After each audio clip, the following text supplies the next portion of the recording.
Ever since I can remember, I've looked forward to winter for one reason. While all is frigid and icy outdoors, inside is full of possibilities. My name is Marin. I'm a Christian, a wife, a Michiganite, and a hopeless lover of all things homemaking and creative.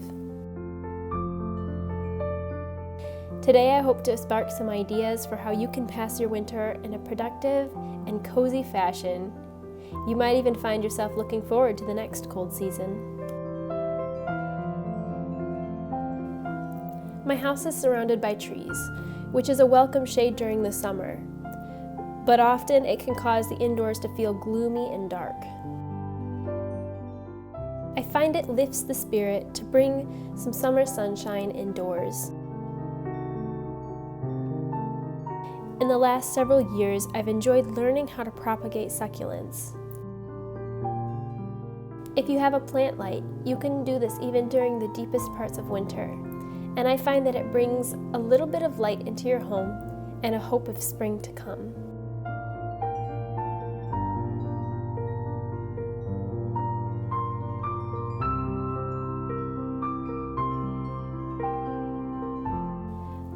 Baby succulents probably enjoy living at my house, as I've never had much of an issue with growing them. However, when they get a little older, I find it best to give them away, as I'm not that skilled at taking care of mature ones. These make wonderful gifts to brighten up anyone's home.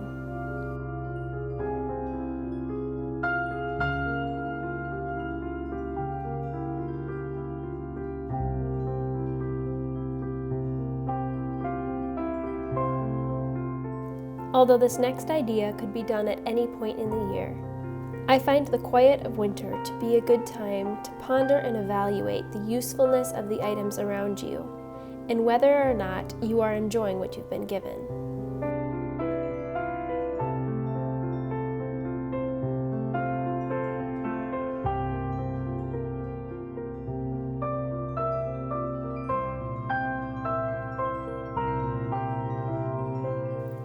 I recently realized that I could make my home feel just a bit more elegant if I used my more delicate and lovely containers for everyday use.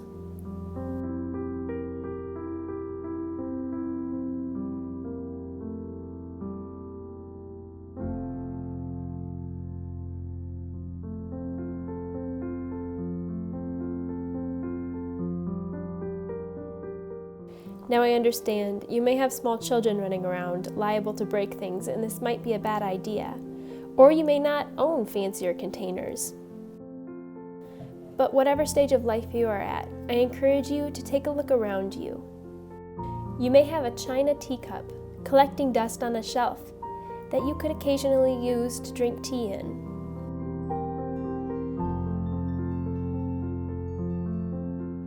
I have found that using special items for ordinary use helps me look forward to what I would normally consider mundane.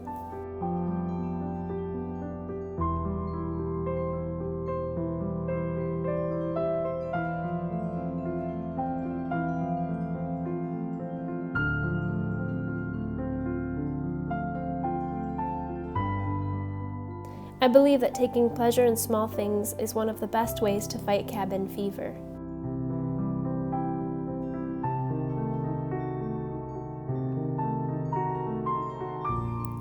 For some, winter slows down the pace of our lives, allowing us a little extra time to try something new.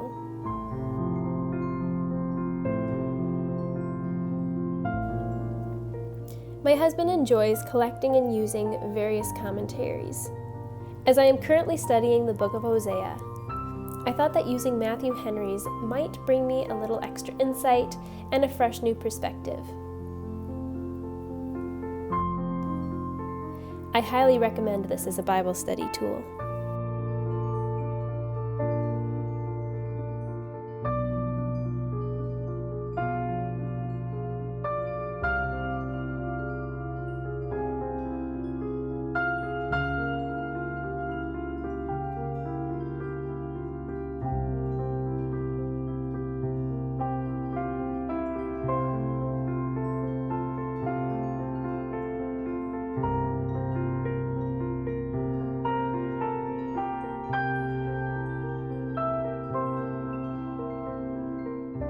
When all is white outside, it affords a blank slate for our mind to wander, to ponder, and to consider reviving old skills.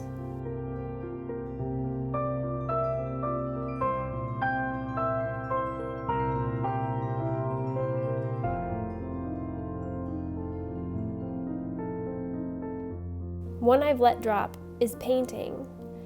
Now, don't get me wrong, I've never been an expert, but I've always enjoyed watercoloring. My mom taught me when I was young.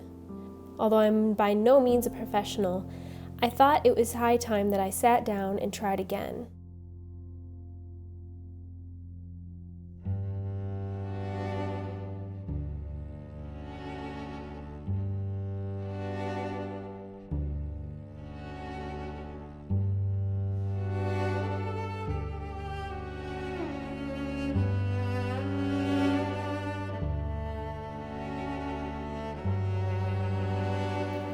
I'll admit, it was a bit discouraging at first, and the end result wasn't exactly what I was hoping for.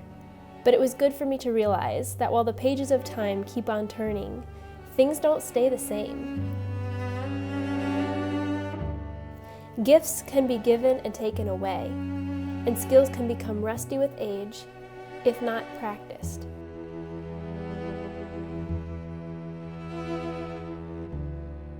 However, I find that painting is a delight regardless of what the outcome is. And now, I have a little bookmark that reminds me a bit of summertime.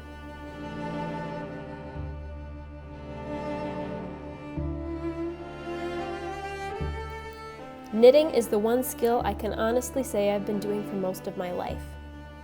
Although I don't practice as often as I should, I try to knit a little something every winter. Right now, I'm making a Celtic cable knit scarf, which will eventually become a wrap for me to wear over summer dresses.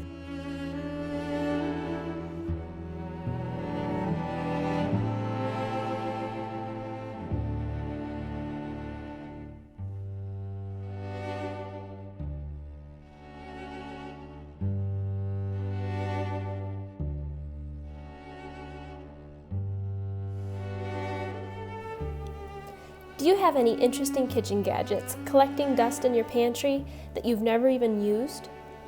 I do. During the summer, I went to a garage sale and began purchasing baking items. The woman who was selling them asked me if I liked to bake, and I answered yes. She then handed me a very interesting looking contraption, which she explained was a cookie press. It had belonged to her mother, and she wanted to give it to someone who she knew would enjoy it. I am so thankful that I now have a chance to try it out.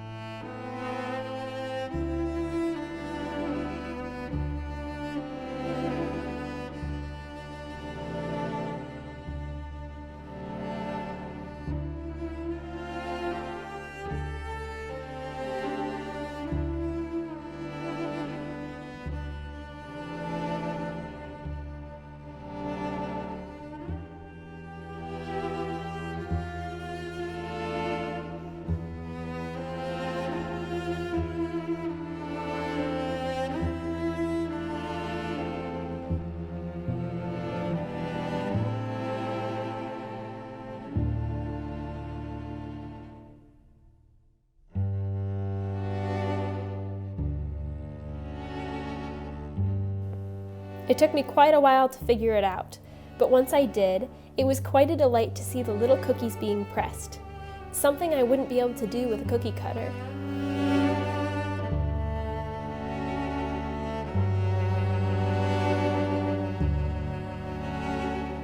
I enjoyed the challenge, and the result was delicious and beautiful.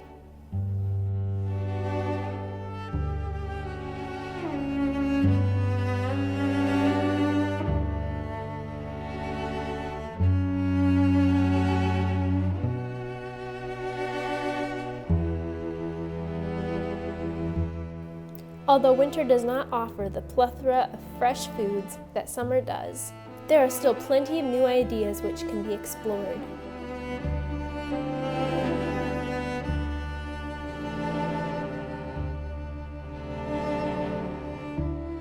I asked Griffin if there was something he would like for me to learn how to cook him for a dinner, and he requested deep dish pizza. I sent him on a hunt to find a recipe, and I devoted myself to making the mozzarella cheese.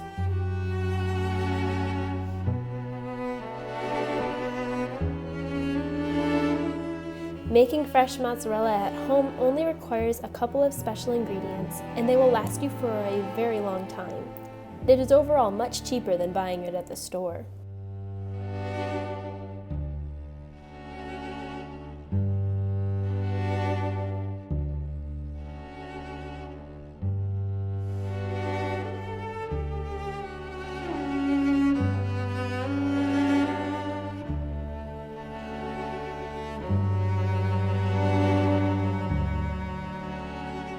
It's always interesting to see how it turns out. Some days it's drier and crumbly, others perfectly smooth. This batch didn't turn out exactly how I wanted it to. However, it was still delicious, and it suited our purposes perfectly, as we did not want the pizza to become soggy from moisture in the cheese.